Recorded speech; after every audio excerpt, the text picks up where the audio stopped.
This episode of the Coffee with Kenobi is sponsored by Penguin Random House Audio. Looking to catch up on the latest Star Wars books? Try listening to them on audio, featuring sound effects and music directly from the movies. Star Wars audiobooks are the definitive listening experience. From brand new audiobooks such as Thrawn and Empire's End Aftermath to our blockbuster movie tie-in editions, you'll have plenty to keep you entertained. Visit penguinrandomhouseaudio.com/Star Wars for sample clips and to start listening now. This episode of Coffee with Kenobi is also sponsored by the Star Wars digital card trader collecting app from Topps.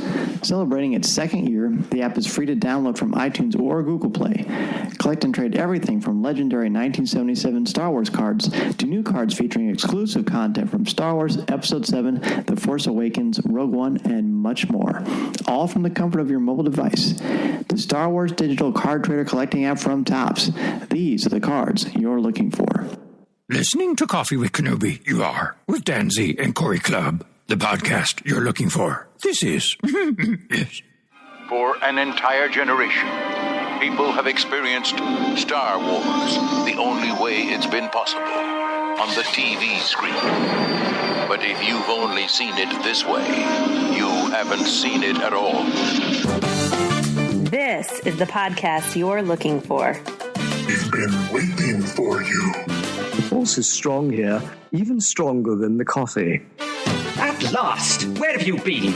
Welcome to Coffee with Kenobi. Here are your hosts, Dan Z and Cory Club. We have just landed back home. Dan and Cory from Coffee with Kenobi, of course.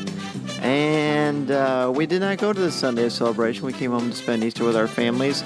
We definitely have lots to reflect on, lots to talk about. Quite an overall experience. I guess we can sort of hit. Yesterday we talked to Cory about the Rebels panel and that we were going to go meet Felicity Jones, Alan Tudyk, and that's kind of where we left off. That's right. It's kind of like funny because we were in the midst of just interviewing people on the floor. People were walking by us and just saying hi to us. That's the other thing we were talking about afterwards. After we were so fortunate to be able to run into so many fans of ours that would stop us or hear our voices and say, "Hey, I know you guys," and "I love your show," type thing. And it was great. I think that was kind of our last day. Was kind of where we happened to run into a lot of people. Was that Saturday? It seemed like that was the busiest day. I know it was sold out, so that was pretty cool.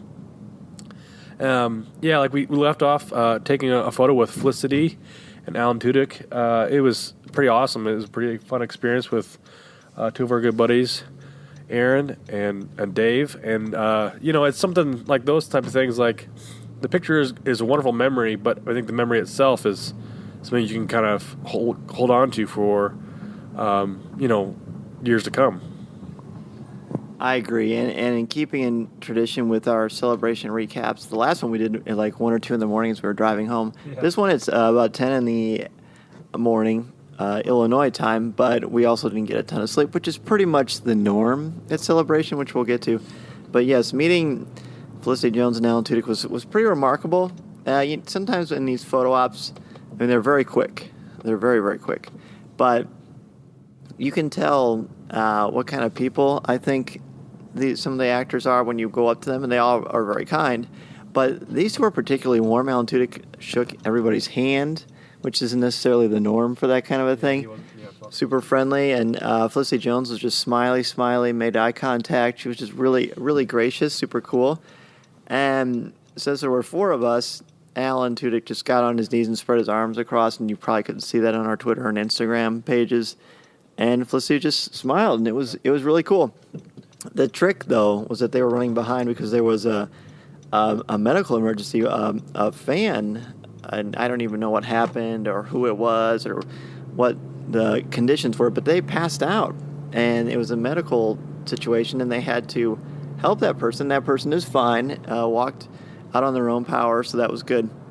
That delayed everything, so it was a bit stressful because I was trying to hurry to get to the writers panel that I was on, and I was probably about 5 minutes late. It just worked out well. They were kind enough to sort of get us through because of the panel, and I ran all the way up from the convention floor to, 308, I think, and made it with 5 minutes late, but that wasn't too bad, fortunately. It all worked out well, and it was, by the way, a very fun panel, getting to talk to a lot of really neat people about the craft of writing and editing and how to deal with rejection and writer's block and where do we get our inspiration. And Linda and Brian and Tyler and James and myself were there, and it was cool to hear their insights, and it was fun to be able to share experiences I've had in the classroom and just writing in general.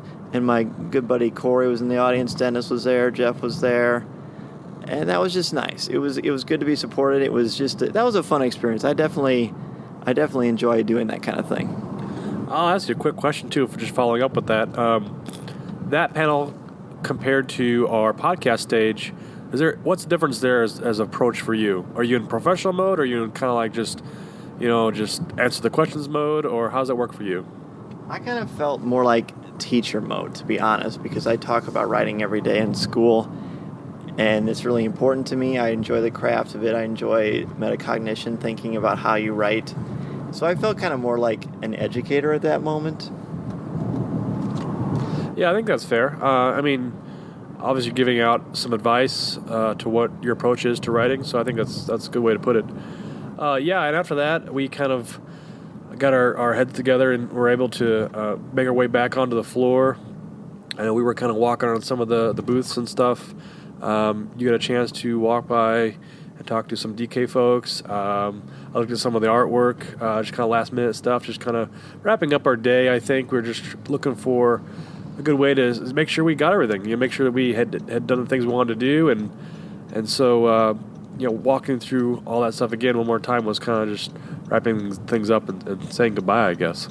It was definitely kind of it's sort of bittersweet. I think it's fair to say, and I'm not going to speak for everybody at the convention because that's impossible. It was a different vibe. Celebration in Orlando was a much different vibe than Celebration Anaheim. Anaheim was when we first were there as Coffee with Kenobi.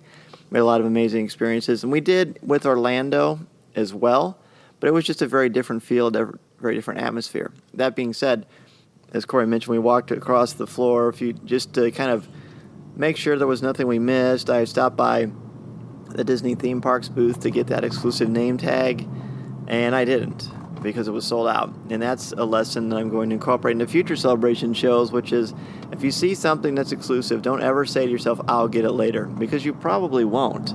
So you got to make sure you do that. We had a fun meet and greet with Tops, with Emily from Tops, and some fans of the Card Trader Collecting app from Tops, one of our sponsors. And that was nice, and Emily was super cool, as was everybody we met. We ran to Penguin Random House Audio and spoke there with them and one of our other sponsors, and they were really great too. It's just nice. I feel like there was a pretty good energy, and we haven't even hit what we did last night either. Any last minute thoughts on the overall ending of day 3? Yeah, I guess it's funny because we talked about like going around getting things done, and one of the things that we did do was made sure that we didn't want to do things we were actually had paid for and whatnot. And I think it was difficult to get to different places, different panels, and get around the con, I guess, in general. We were comparing some steps. Jeff McGee and I were, and he said, "You have so many more steps than I do." I said, "I got lost more." So it was kind of funny in that way. But I think there's a little bit of a struggle there, I think, if you're kind of comparing it to Anaheim. Which is difficult to do because originally our first day was kind of comparing it. Oh, how is this compared to Anaheim? What are our thoughts? And you can't compare it. I mean, you can in a sense of the time and place type thing. But I think it was more of the venue was larger. Saturday was obviously a big family day for people to come out who were maybe in the area looking just to come and join the con and see what it's all about. I saw a lot of families dressed up. I personally saw a lot of people that were cosplaying, and I would say a good portion of people were just dressed up in general and having fun. So in that respect, I mean, it's become a bigger con, I think, in itself than Anaheim. So they have to have a bigger place to host it, and in order to do so, it just makes it more harder to navigate, I guess. So I guess those are some of my final thoughts for the final day. How about you? Yeah, I think you nailed that pretty well. The challenge was that Anaheim was big, and it was such a huge convention because it was 30 plus years since Return of the Jedi as a new Star Wars movie. That creates a buzz unlike anything we'll probably ever see in our lifetimes as far as Star Wars goes and Star Wars fandom. But this, we've had 2 movies in a row, and another one coming on the way in a few months with The Last Jedi. So it's a different kind of an energy. It was exciting, of course, but Anaheim is pretty much all on the same place. You're just different rows, or different floors, I should say, 1, 2, 3, 4. Everything's on top of one another. It's pretty easy to navigate a huge area with escalators. Here, the hallways are just tremendously huge. To get to the 4th floor, you have to go all the way down to one end of the convention, take escalators. You can only get to the 4th floor from those specific escalators. It's just so expansive. I think it made it much more challenging. It did thin everybody out, even though it was still crowded, and that's to be expected. But I think that made it harder to bump into people like we did before. True. That being said, we did bump into a lot of people. Not everybody that we wanted to see. There were plenty of our friends and family that we wanted to see there. We didn't get a chance to do so, like Tommy and Lillian and Chad and Chicken Horse, among others. There were just a bunch that we wanted to see, and we didn't get a chance to. But that's kind of how it is. I mean, when you're talking about thousands and thousands and thousands of people, it's going to happen. I think that's fair. But, one thing we did do, Dan, and our next event was the podcast meetup there at Disney Springs, Jock's Landing. And that was a great time, I think, because we had time to go back to the hotel, refresh a little bit, get our heads together, and take a minute to call our wives and check in. But it was nice to be able to have that scheduled, I guess. And we got there to Disney Springs, and it was a good crowd there, I guess, as far as navigating in. We got in no problem. I think some other folks had more problems getting in later on, because it was so busy. But we sat there at Jock's Landing, had the outdoor seating area. We had 2 tables full of people. And there were tons of people there from different podcasts and meeting up with other groups and fans that were just having to show up and wanted to hang out. We grabbed something to eat, grabbed something to drink. I think that was a fun time because you got to kind of be able to talk to people without having, hey, we're moving on to this other panel, or we're going to try to go look at this other booth or whatever. So you had to actually sit down with them, talk to them, get to know them a little more. Because in essence, for me, I've always talked to the person online or through an email or through Facebook or something like that. So to put a name with the face, shake their hand, and learn some things about them, or just hear their stories about the con overall or what they do, it's been a great time, I think, in that essence. It's one of the highlights for me as far as the con goes itself. Yeah, that last night, that's very accurate as well. The fact that it was more stationary because everybody was in a centralized location and you didn't need to be anywhere else made it much easier. I thought the podcast meetup was just a beautiful way to end the evening because we got to talk to Joe Tavano of Brews and Blasters and Dennis Keithley of Starships and Sabers and Coffee with Kenobi, of course, and Matt Moore from Comics with Kenobi, and and Scott Murray from Geek Assembly. Everybody's just so wonderful and kind. And please forgive me if I'm leaving you out. We haven't had a lot of sleep, and it's weird. I don't think you can prepare for the lack of sleep and nutrition that we are accustomed to in our daily lives. But that's all part of the experience. And when we look back on that, it'll just be a distant asterisk. It really won't be the focal point because it was nice. I want to talk about highlights and things we would change before we wrap this up. Sure. But overall, I thought it was just a really nice experience. Again, last night, the meetup was so great. A lot of CWK family members and listeners were there. Star Wars Bookworms. Teresa and Aaron were there. Mark Newbold was there, and James, and all the Jedi News crew. And just, Mark's great. And we met his lovely wife, and she couldn't have been sweeter. She had some great pictures of her with J.J. Abrams and John Boyega, which was... one up me, basically. Yeah, that was a real highlight. And just charming to be able to sit there and talk with your friends that you typically, as Cory said, that you talk with online. But in this instance, when you see them face-to-face... Sometimes for the first time, sometimes you remember them from other conventions and things. It's just so nice and rewarding because you feel like you just saw them the other day. And I think that's the sign that these are real friendships. Because it's not like we sit there and only talk about Star Wars. In fact, Star Wars almost never comes up. I think that's fair. I mean, like, some of the topics we talked about yesterday was just occupations, family, just vacationing in general, Disney. And that's just talking about each other's lives and getting to know one another, and it didn't feel like it was like pushed upon or whatever, awkward or not. It's like you said, it's just talking with friends you've talked to all along, and most of the cases when you talk to somebody online, it's like, hey, did you see this piece of news, or what's your thoughts on this Star Wars concept or something, and now it's kind of gained a level of clarity and friendship for these folks for us, I think. And it's exciting because it's like you said, Dan, it really shows that you're close to this person or these people, and you're able to forge friendships. Looking to catch up on the latest Star Wars books? Try listening to them on audio.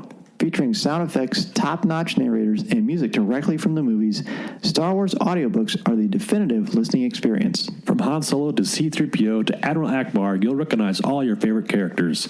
Listen to movie tie-ins like Rogue One and The Force Awakens, to book titles such as Thrawn and Empire's End Aftermath, to classic audiobooks like William Shakespeare's Star Wars. With Star Wars audiobooks, you'll have plenty of Star Wars listening to keep you entertained. Visit penguinrandomhouseaudio.com/Star Wars for sample clips and to start listening now. And be sure to go to booth 2526 where Penguin Random House Audio is going to be. Mark Thompson is going to be making awesome. some appearances. He's amazing. There's going to be a lot of people to chat with and incredible things, giveaways, and all kinds of good stuff. And you just might see Cory and I there as well. That's right. The other thing, too, is we're kind of promoting this, too, because we love audiobooks as well, Dan. It's one way to ingest the books, I think. Personally, for me, it's nice on a drive. If folks looking to catch up along the way, definitely grab one for your trip out to Celebration. Coffee with Kenobi is also sponsored by the Star Wars digital card trader collecting app from Topps and Cory. This app has seriously been exploding. There's so much here in this app to do. You can get on and you can get your favorite characters. You can collect cards from anywhere from Clone Wars to Rebels to Rogue One to Force Awakens, and in between everything there. So there's so much for fans to get on and check out. There's daily credits. The whole app itself is free for fans. And again, if you're looking for something to kind of pass the time, if you're waiting in line, or you want to have something to do, again, this is a unique way to be able to collect these cards, open packs, get new cards, and share with friends. So there are so many different sets to choose from. Everything that you love and I love about collecting in a galaxy far, far away. The Star Wars digital card trader collecting app from Topps. These are the cards you're looking for. Friendship, I think, was a theme of Celebration Orlando. It was pretty all-encompassing, and again, that's what keeps you coming back for more. So let's talk overall, just sort of highlights of your overall experiences at Celebration Orlando, just from you landing and me picking you up at the airport to right now. And take your time. We got some time. Yeah, just looking back on it, and again, it's lack of sleep is which my memory's going to be kind of fizzled out, I think. So your inclination is to kind of compare it to Anaheim. I think for the first day it definitely was, because you're thinking, oh, this will be similar to that experience. And after the second day, it's kind of like, this is not the same thing. And the third day obviously wasn't for me, or even for us. Just I think overall in general, I had a good time. I mean, there's lows, there's highs. A lot of people will come on and complain, and I didn't like this, I didn't like that, and you just kind of get on that rampant, ship that wants to be able to just the complaining boat, I guess. I don't know, just say, oh, I didn't like the food, I didn't like, there's lines, and I mean, yeah, I stood in lines for hours and hours on end, but did I talk to people online? Sure I did. Did I get to know people? Absolutely. Did I get to, make new friendships and talk to friends? Yes. Did I get to meet celebrities? Yes. Did I get to see a lot of awesome merchandise? Absolutely. Sadly, yes. And Dan's over here still, wiping his slobber away for some things he couldn't get. But I think it's also, you take the highs and lows, and that's the experience you have, and whether it was like a good or a bad, but to me it was a different kind of experience.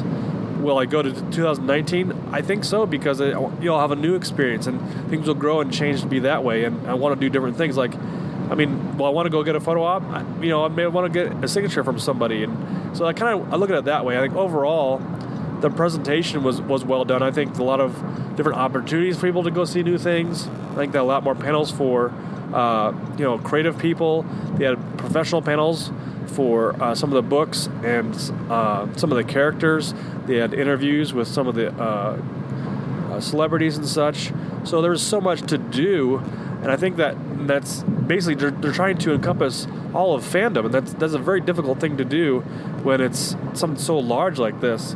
And on a Saturday when your family is from Orlando, and you're like, hey, let's go check out the Star Wars thing because my 4-year-old son really likes Star Wars. That'd be something fun to do. They don't realize they have to stand in line for 5 hours to see a Rebels panel or something because they're into that, and and they're kind of soured by it. I think that experience and thinking, man, well, this is ridiculous. But you kind of have to go with the mindset that you're going to have some backlash, I guess, as far as an experience, and think, man, my legs are really tired. I can't go on type thing. And we talked about this early on too, just taking care of yourself and making sure you eat and making sure you go at your own pace. And that's something I think Dan and I tried to take into account. There's times where we couldn't because we were racing around trying to get to panels or meet with people or talk to a sponsor, and that's okay. I mean, that's the way we've set it up because what we do with the podcast, and that's that works for us. But the minute we take a breath and go, oh man, I'm starving, we gotta grab something to eat, we'd sit down and grab something to eat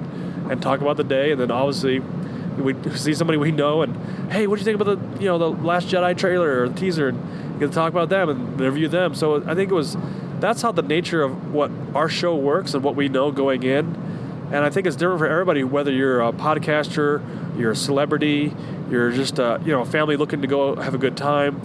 And so I have to kind of approach it that way, I think, next time around, and have that mindset where, where I'm at, what I want to do. And I think the biggest thing for me overall for this con was meeting people again. I think it was just being able to talk with friends and meet up with new people and old people and, hang out in the energy of the crowd and just enjoy that, that moments within a panel of Rebels or the 40th anniversary or, in the line of getting into the merchandise store. And it's not going to be perfect for you. It's not. And you're going to say, man, why is this line so slow? But it's just what it is. And you have to kind of roll with the punches, I guess, is what I'm trying to say. And so I think I'm not counting this as a bad con. I'm not counting it as a great con. I mean, I think it was good. I had a good experience. Dan and I obviously had a great time together as a podcast. Our podcast panel is incredible. It's those things I can take away from that and make it a good experience for me and what I can say at the end. Right on, brother. There's a lot there that you said, a lot to kind of disseminate. Before I get to that, I want to talk about highlights. Sure. Things that stuck out to me is just wonderful. Getting there, the first thing on Thursday morning, like 4:30 in the morning, that was a highlight, even though we were tired. For one thing, we had a little more energy that day. Oh, yeah. And that was just exciting, and talking to people in line. And, that you've got the wristband frenzy that happens every day, but that's just what it is. But being able to get in and see the 40th anniversary, even though it wasn't in the main stage, it was in we were in the celebration stage was called. That was the spillover stage where you can see the live stream. While you aren't in the room with the actors and George Lucas and John Williams, which obviously would be the best thing ever, you're still in a room with fans who are seeing it for the first time with you, who know nothing about it, just like you, because you're experiencing it for the very first time. And the yelling and the energy was great. When Harrison Ford came out, I had goosebumps. It amazing excitement. And you're just so overwhelmed with emotion because, you're in the same building, you're in the same room, the same space with Harrison Ford. How often is that going to happen? Not very often, if ever. So that was pretty wonderful. Talking to everybody on the floor was obviously great. The photo opportunities were really nice. I was incredibly impressed with how charming Felicity Jones and Alan Tudyk were. Very warm, sincere people. Freddie and Sarah, that's a given. But I didn't know what to expect with Felicity and Alan, and that was amazing. Galactic Nights, as I said before, is my favorite moment of the entire experience, followed closely by last night with the podcast meetup and being on the podcast stage. Because you had Disney, you had Hollywood Studios all to yourself. That park always has special meaning for me. And I got to go around with some of my favorite people in the world. And everything was 5 to 10 minutes long. There were Star Wars experiences and unique photo opportunities everywhere. And, of course, the merchandise was awesome. But that was definitely a highlight for me. It was just great. And then last night, just being able to see everybody. Some of the merchandise was really cool. The Hasbro booth was neat.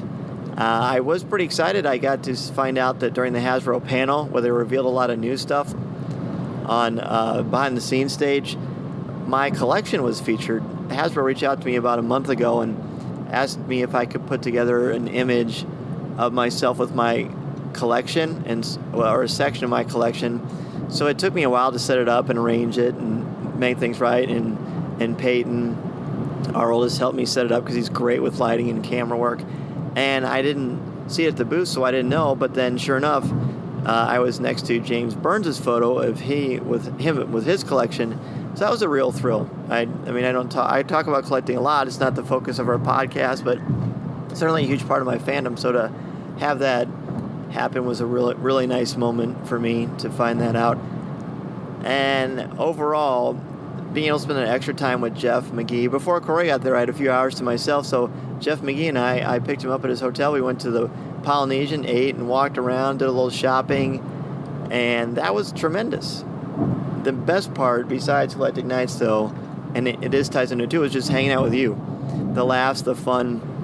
We know it's been much talked about that this is your last ride as the official co-host, but it didn't feel any different. I don't feel like anything is different at all. Even your role with the show, I don't feel like it's really that different because I feel like you're going to be very much a regular, heavy in the rotation, and it'll be just like no time has passed at all because that's just the kind of chemistry and the fun that we have together as friends. When you and I when time for bed, we'd super tired and spent, and we got to get up early. We got really slap happy, and we had some really funny, crazy jokes and moments that I'll never forget. And it just, again, cements how much I appreciate you, not as a host, that's a given, but just as a friend and a brother. And that's something that I cherish. It's the best part about it, really.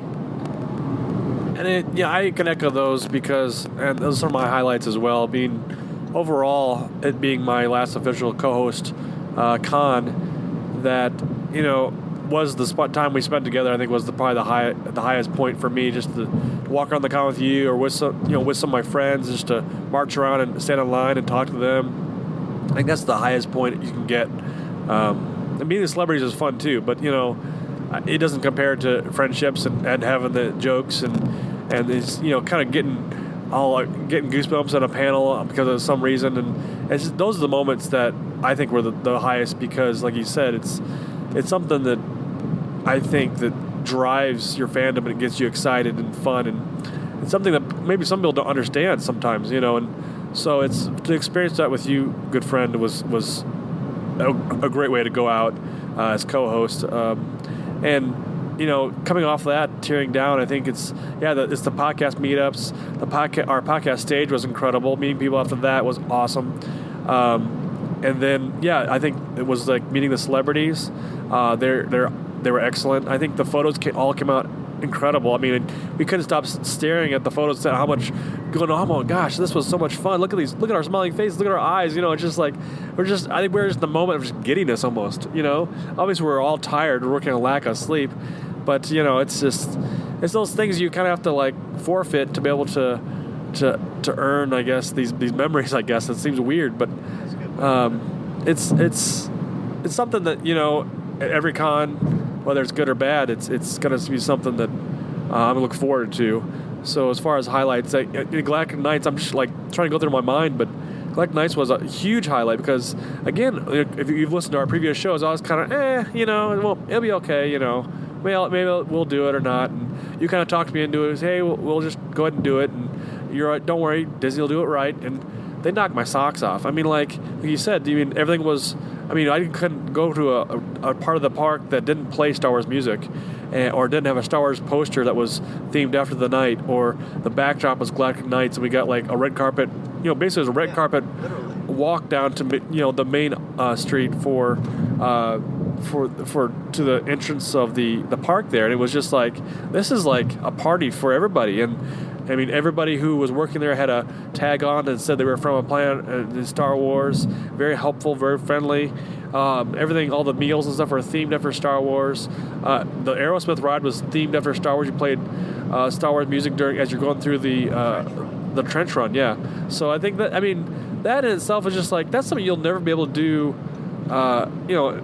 at the parks, until they obviously have it again. I'm assuming they'll have it again. But, I mean, it's a great memory to have. I think it's, again, walking around with my friends and smiling and pointing and going, oh, my gosh, look at that and this. And, again, Disney just does a bang-up job of presenting everything and everything clean and perfect and just, celebrating Star Wars for itself. I mean, that's the other thing, too. They're passionate about it. I think they do a good job of making the fans feel welcome, making the fans feel like they're having fun, getting to do a lot of fun things and interact. So that, again, was a great highlight for me.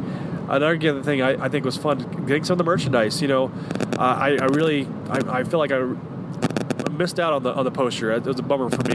With the Last Jedi poster and the panel, but I'm over it. It's okay. I'll move on. But I think some of the other stuff, we got some Funkos. We're able to get some of the exclusives there. We got some of the store merchandise, which was great to get. And just like some of those things just lead back to the memories of, oh yeah, I remember getting this line for such and such, or my friend helped me get this item, and or saw this and grabbed this for me. And it's so much fun to be able to have these treasures almost. And these are the things that, like, I've told you something before, I'm not a big collector, but I did get things because based on memories. I got, I'll just say I got the Funko Luke and the Funko Han from. Thanks to Aaron Harris being able to get ticketed in and grab those for us. But I got the Han because I was like, I want to get something that has Han Solo because Harrison Ford was there. And that I can look at that character, look at that Funko and be like, yeah, that's the memory that connects everything, kind of this moment for me. Yeah, that's a good point too, that the symbolism of some of the collectibles and what they mean because they attach to a memory or a moment, as we've talked about frequently, and it definitely holds true.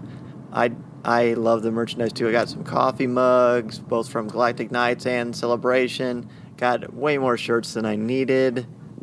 Yeah, it's funny because Dan tends to, if I'm not with him, he'll go a little merchandise crazy.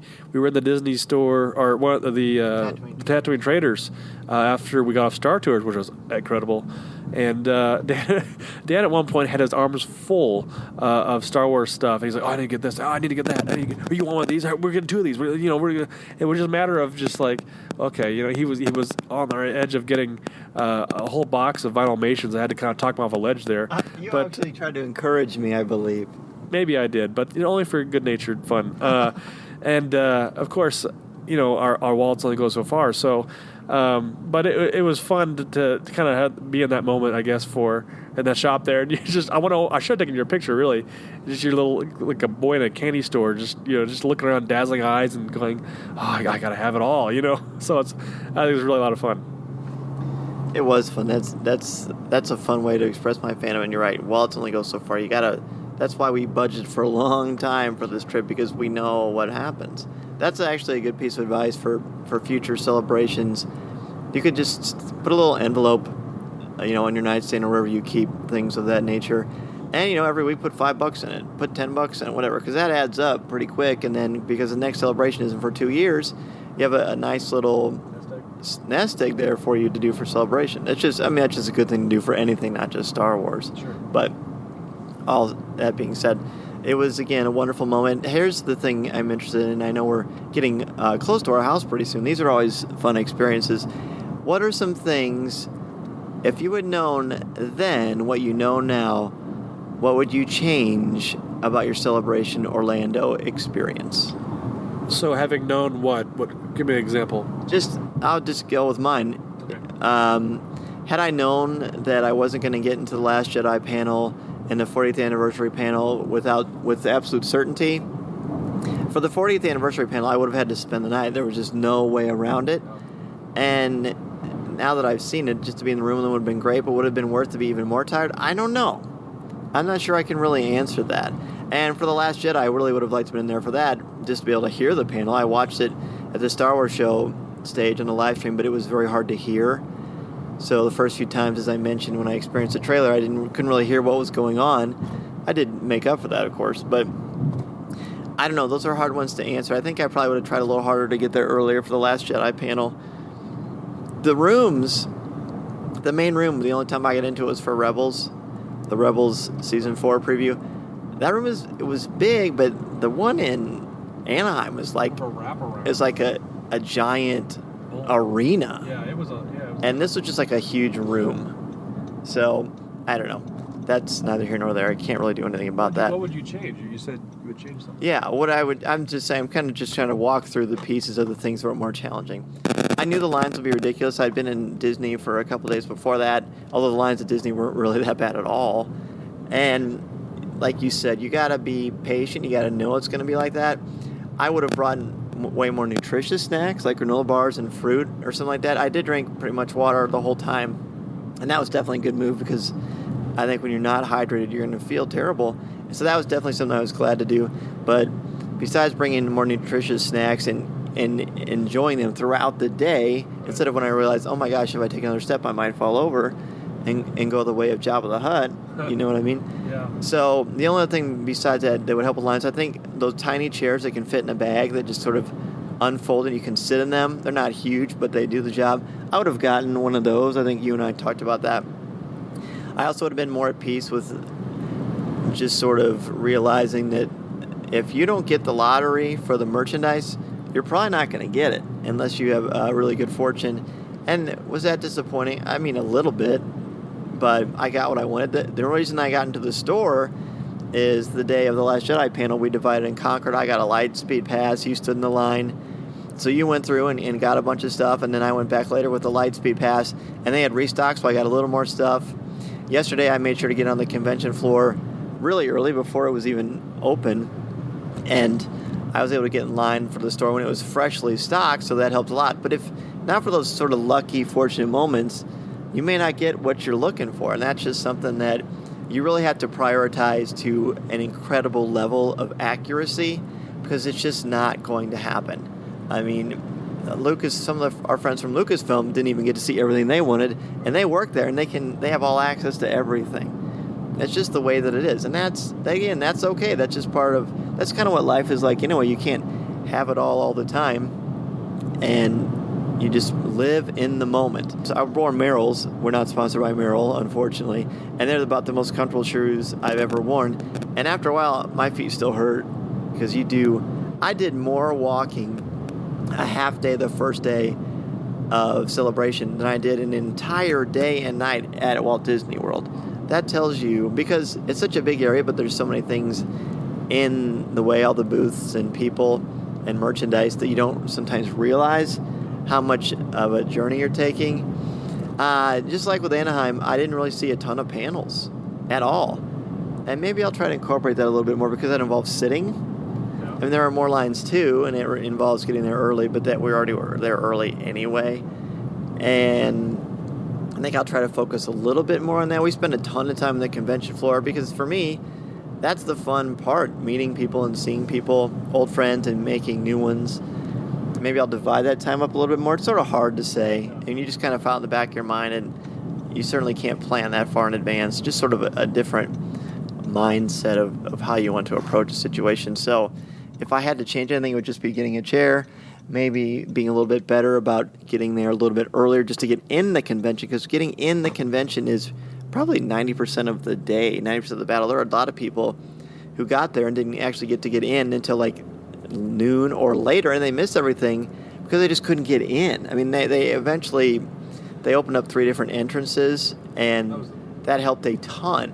But it still took a very, very, very, 2 and 3 hours to get in, even with that. Yeah, that's all well said, and I think I agree with some of those sentiments as far as just some, maybe a little more.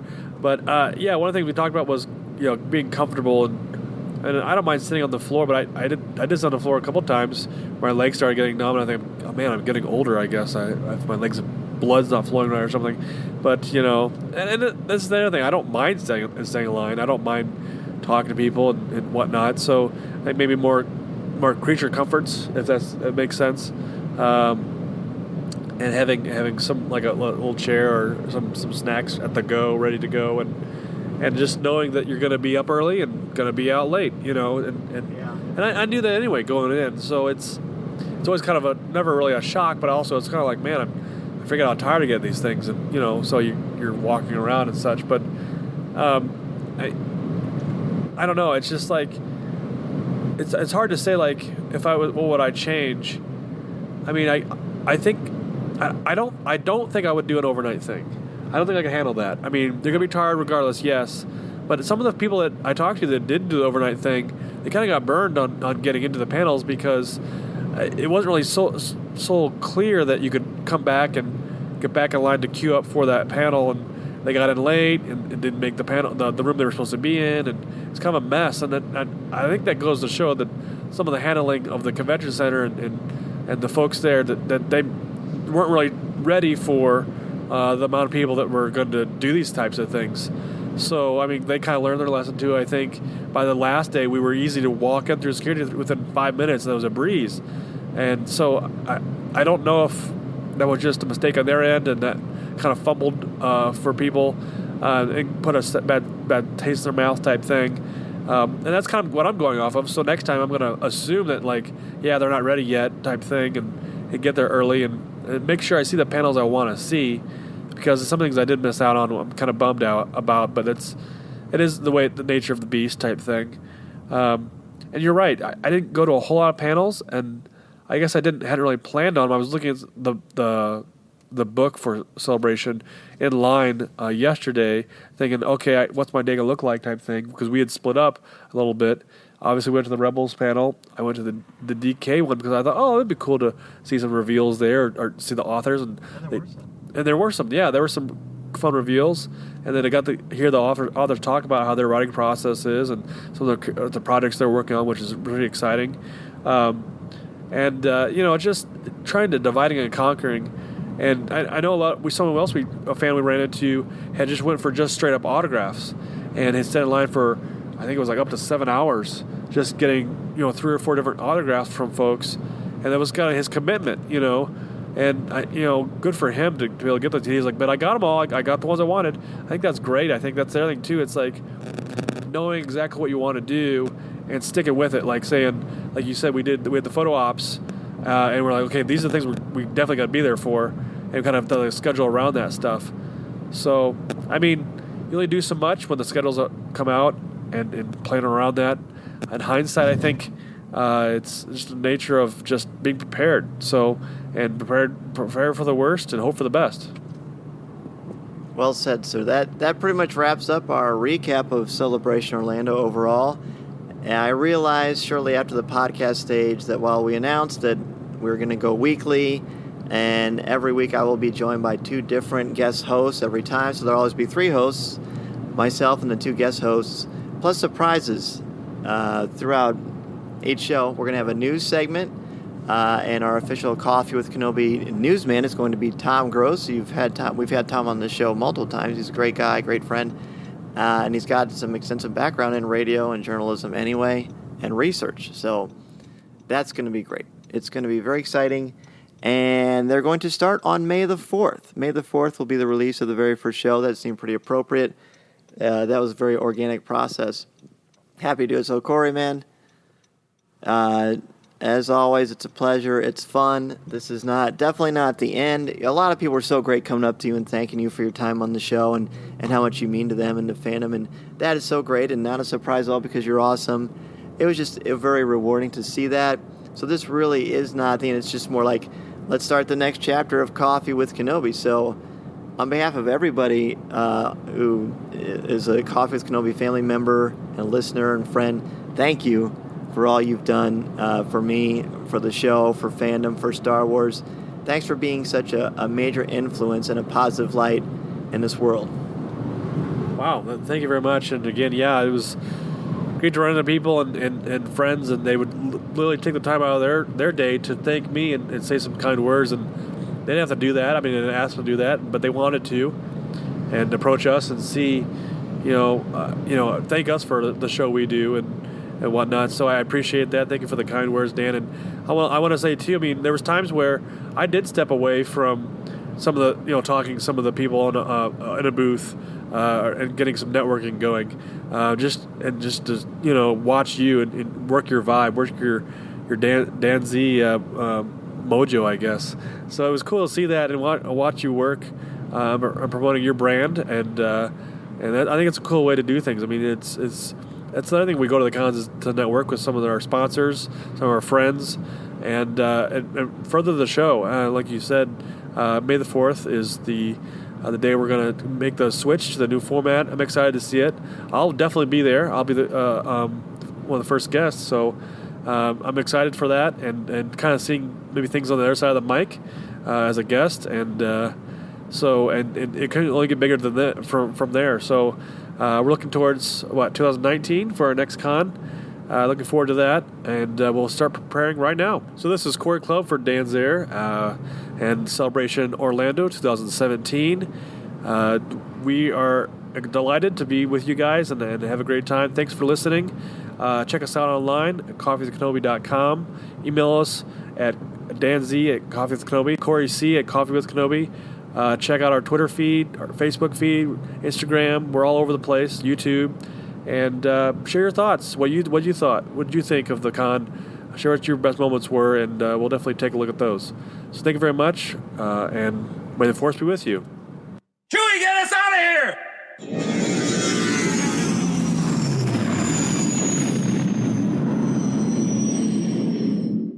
This episode of Coffee with Kenobi was sponsored by Penguin Random House Audio.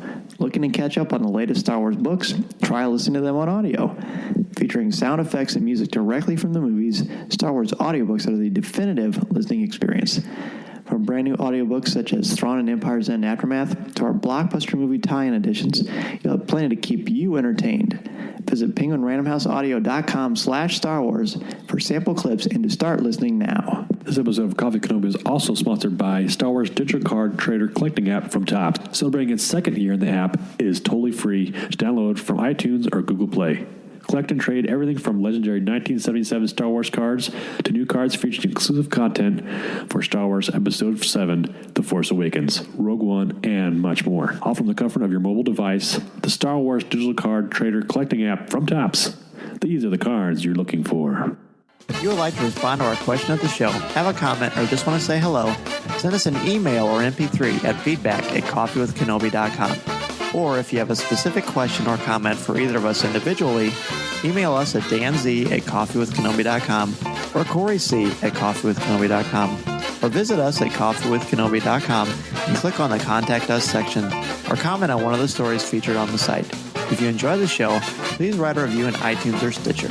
You can also like the show on Facebook at facebook.com/coffeewithkenobi, as well as keep up to date at our Twitter feed at Coffee with Kenobi. You can also find us on Tumblr at coffeewithkenobi.tumblr.com. If you enjoy the jazz music, the album is Eye to Eye by Steve Torok. Give the evacuation code signal. This podcast is not endorsed by the Walt Disney Company or Lucasfilm Limited. It is intended for entertainment and informational purposes only. The official Star Wars website can be found at www.starwars.com. Star Wars, all names, sounds, and any other Star Wars-related items are registered trademarks and/or copyrights of Disney and their respective trademark and copyright holders. All original content of this podcast is the intellectual property of Coffee with Kenobi unless otherwise indicated. This is the podcast you're looking for. There's no one here.